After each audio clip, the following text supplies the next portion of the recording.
Senator, you recently spent about a week in Latin America visiting Panama, Colombia, Argentina, Brazil, along with a number of your Senate colleagues. What prompted this trip?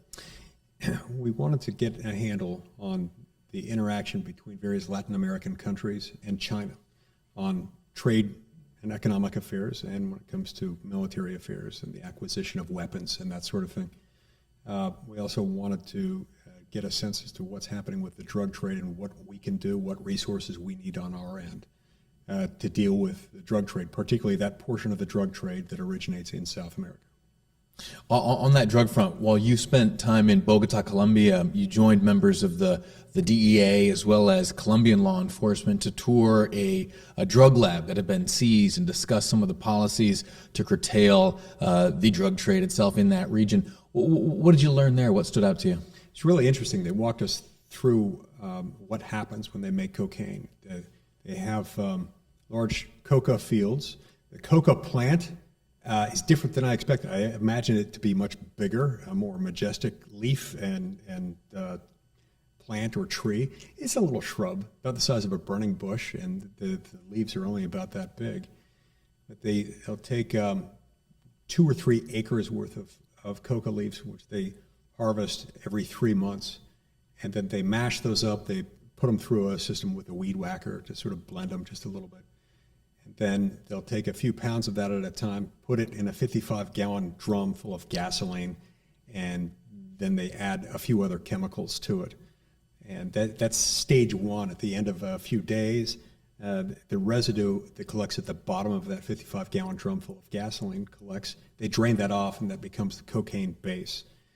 It'll take a few acres of coca plant leaves to make even a single kilo of cocaine base, and then it takes a couple rounds of that to produce a single kilo of cocaine powder. You've got 2 steps of labs. They're both really dirty.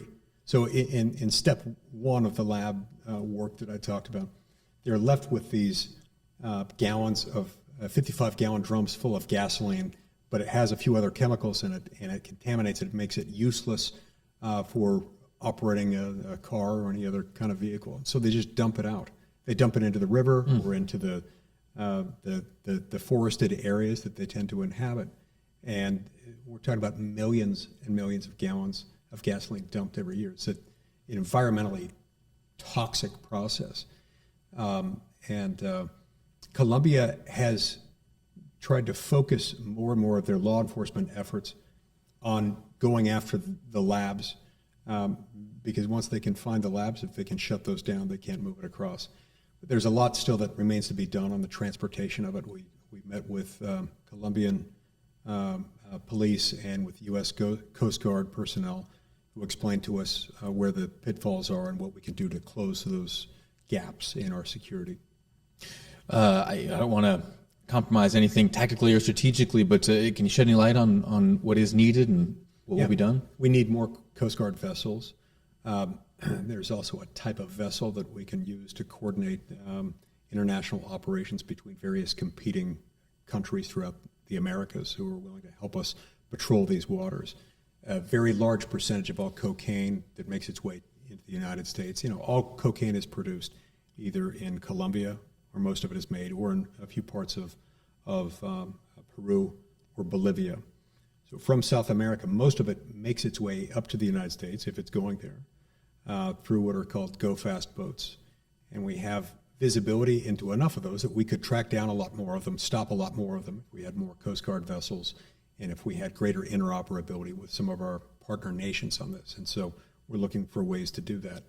There is a problem also in that the same cartels that traffic drugs also traffic humans, and that serves as another basis by which they can traffic drug product.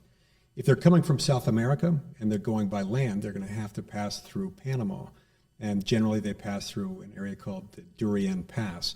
The Darien Pass is very thickly forested. It's difficult to get through, and it causes havoc along the way. There are indigenous communities that can't absorb this kind of traffic, and they're doing environmental damage and harm to these indigenous communities as they come up. But many of them, I believe we have to assume, some of them at least, are also carrying drugs, and that gives them another avenue by which they can move these things north.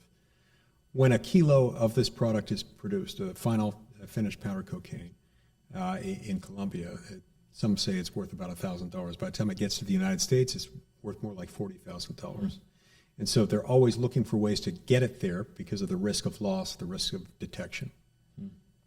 Shifting gears, you, ahead of this tour through Latin America, also visited Mexico, met with leaders there, including the president there and in Latin America. The topic of China's expanding influence and presence was brought up. Talk to me a bit about what you learned in Latin America as this topic was discussed with the various leaders.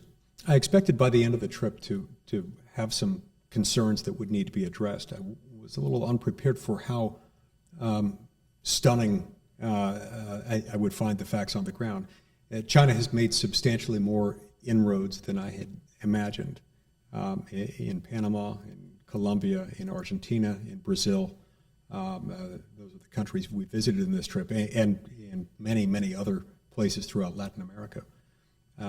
In Argentina, China actually has a base, one that they call a space observatory, but they have a base that they control inside Argentina. This is not something that we should grow accustomed to a major world power in the Eastern Hemisphere operating bases within the Western Hemisphere, and it's troubling to say the least.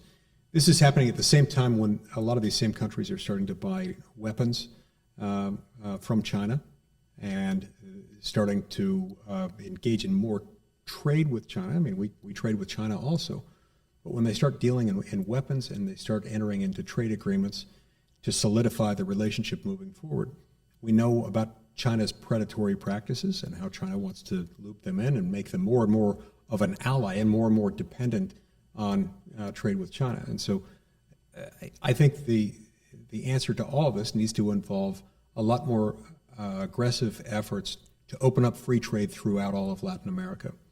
I believe we need bilateral trade agreements with basically every country in Latin America. It's easier and I think better in most circumstances to go after a bilateral. And we have a trilateral trade agreement in place that's working just fine with Canada and Mexico. It's not perfect, but it's okay. And I told President Lopez Obrador in Mexico, when that comes up for reauthorization in 2026, we need to view the status quo under the USMCA as the floor rather than the ceiling of the free trade we're going to promote.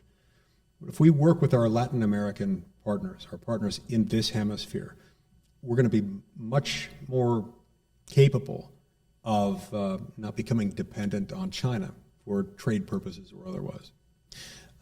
Lastly, on this issue of China, as you spoke with the various leaders in these Latin American countries, did you find that those individuals with whom you spoke had an appropriate appreciation of the expanding influence of China and a willingness to check?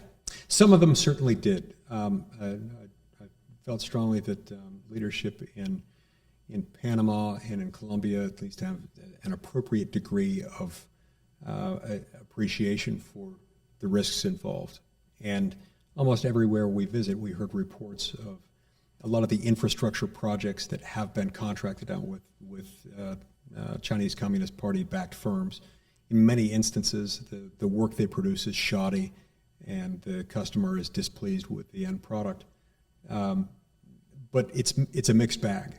In Argentina and in Brazil, I found a lot less skepticism toward China, and it shows. It shows with the amount of trade they're doing with them, with the fact that many of these countries are purchasing weapons and otherwise engaging in incremental steps toward solidifying a long-term, broader relationship with China. Sir, thank you very much. Thank you.